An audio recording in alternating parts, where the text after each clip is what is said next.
Hoje a gente tem ali uma porta muito aberta, né? Anos depois, a gente tem mais pessoas com problemas de saúde mental ou mais diagnosticadas, não sei, mas a gente tem ali um universo imenso, extenso de informações e desinformações, quase que no mesmo nível. Como é que a gente lida com isso, doutor Bruno? Eu acho que perdeu um pouco a mão, assim, errou um pouco nesse sentido. A informação ela é muito válida, ela é muito útil. Hoje a informação tem sido cada vez mais divulgada, as pessoas têm mais acesso à informação, mas existe sim uma banalização de uma série de transtornos, porque quando a gente analisa os critérios diagnósticos, ali é uma análise de comportamento. O que está motivando aquele comportamento é o que está por trás de um determinado transtorno. Então, quando você suspeita que você tem um transtorno ou que alguém tem um transtorno e vai lá pesquisar, praticamente 100% das vezes você confirma. Porque um diagnóstico ele é construído na relação de um sintoma com o outro. Como que esses sintomas ou esse padrão de comportamento eles se interconectam um no outro e não uma série de sintomas isolados. E aí a gente começa a perceber que comportamentos que não são aceitos pela sociedade, né?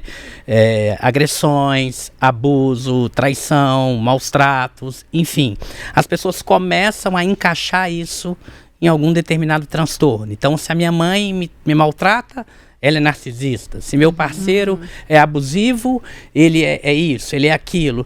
E as pessoas começam a colocar comportamentos inaceitáveis pela sociedade na conta de um transtorno.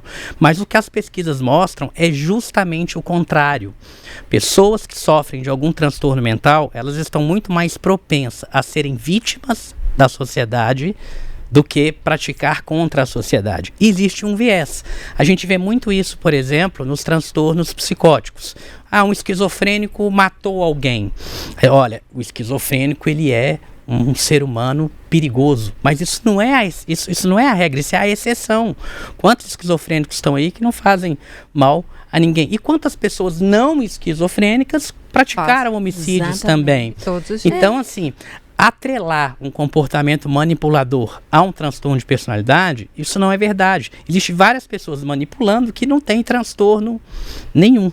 E aí a gente começa a colocar esse grupo de pessoas que naturalmente já sofre um preconceito num lugar onde, olha, eu quero a distância desse povo que é perigoso, sendo que, na verdade, eles estão muito mais propensos a serem vítimas do que praticar contra a sociedade. E acho até que em pequenas proporções, eu ouvi de um colega que se separou recentemente, um homem adulto, maduro, que num desabafo falou para mim, eu acho que eu sou tóxico, eu sou uma pessoa péssima, porque eu tô saindo de uma separação e ela repete para mim todos os dias que eu sou tóxico.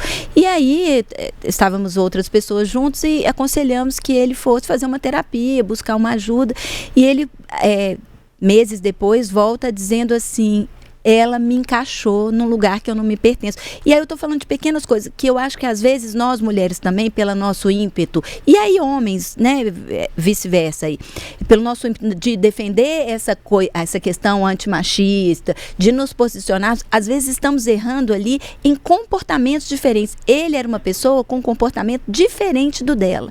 Ela, uma pessoa que gostava de sair muito, que queria uma vida ativa, e ele, uma pessoa que queria ficar em casa, queria ler, que queria viajar para lugares tranquilos. Então, ela criou-se ali uma pecha sobre ele, foi uma forma dela atacá-lo e sair dessa relação, tornando essa pessoa, esse homem, tóxico. E assim, as pessoas que convivem com ele, que estão ao redor dele, nunca o consideraram tóxico. Então, assim, eu acho que a gente também está se apropriando de uma forma equivocada desses conceitos. E eu acho que tudo precisa ser muito esclarecido, porque usá-lo mal, por exemplo, nesse tipo de caso, né, dentro dessas relações, como a própria música, né, tanto para homem quanto para mulheres, usar isso de forma equivocada, eu acho que também desestabiliza lutas importantes. Que esvazia muito, esvazia lutas importantes, esvazia discursos importantes. Então eu acho que a gente precisa parar de usar essas palavras equivocadamente. Que elas não se percam, né? Agora, no caso até do borderline, eu queria até voltar nessa situação, assim, doutor Bruno, o senhor falou sobre essa questão do diagnóstico, né, assim, é um acompanhamento de comportamentos, né, assim, não há um exame clínico ou um exame que você faça para identificar esse transtorno, ou outros.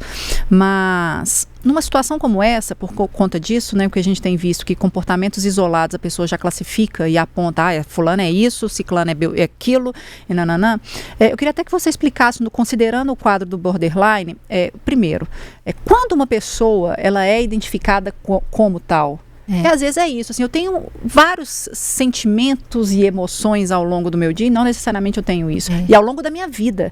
Então, o que me diferencia de uma pessoa com borderline? Como que eu diagnostico e comprovo que ela tenha? O borderline, né? Vamos começar do zero, assim. O que é, quais as características e quando elas são efetivamente... O diagnóstico. Borderline. É um transtorno de personalidade. E o que é personalidade? Personalidade é um conjunto de características psicológicas de uma pessoa. Todos nós temos a nossa personalidade. E esse conjunto de características individuais, psicológicas de cada um, vai determinar a forma como a pessoa sente, como a pessoa reage a uma determinada situação e como ela se comporta. Então, pensamento, emoção e comportamento, cada um interpreta isso de uma forma e isso nos torna único. A gente tem um conjunto de características psicológicas que vão determinar a forma como você pensa, como você sente, como você se comporta. Isso é uma definição simplória do que é personalidade. Partindo desse princípio, agora a gente pula para um transtorno de personalidade. Quando eu tenho um padrão de características psicológicas que vão determinar uma forma de pensar, uma forma de sentir e uma forma de comportar que se desvia muito do que é aceito dentro daquela cultura que aquela pessoa está inserida, aí a gente fala num transtorno de personalidade, porque ela não está adaptada. Seria como a forma que a pessoa pensa, como ela sente e como ela reage, as coisas do dia a dia não se encaixa no padrão cultural que ela está. E aí a gente tem vários transtornos de personalidade. Então eu comecei falando personalidade, o que é um transtorno de personalidade, e agora respondendo o que é um transtorno de personalidade borderline. É quando a pessoa tem uma desregulação emocional, ou seja, a gente pode caracterizar daqui a pouco o que é desregulação emocional, seria basicamente emoções intensas, mais duradouras e mais intensas. Então, se ela está com raiva, é muita raiva, se ela está triste, é muito triste, se ela está com medo, é muito medo, se ela está alegre, é muito alegre. Normalmente, a gente atenta mais à questão da raiva. Mas isso é sempre? A desregulação emocional, sim. Tá? Mas a desregulação emocional por si só não é um dos ingredientes para o transtorno. Tem pessoas que têm a desregulação emocional, mas não evolui para o transtorno de personalidade borderline. Então, para uma pessoa desenvolver um transtorno de personalidade borderline, ela tem que ter basicamente 3 ingredientes. O primeiro é a desregulação emocional. Tá?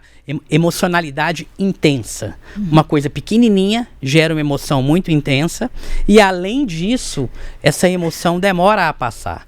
Toda emoção tem início, meio e fim. Você ficou com raiva de alguma coisa, você não fica com raiva a vida inteira. Passa algum tempo.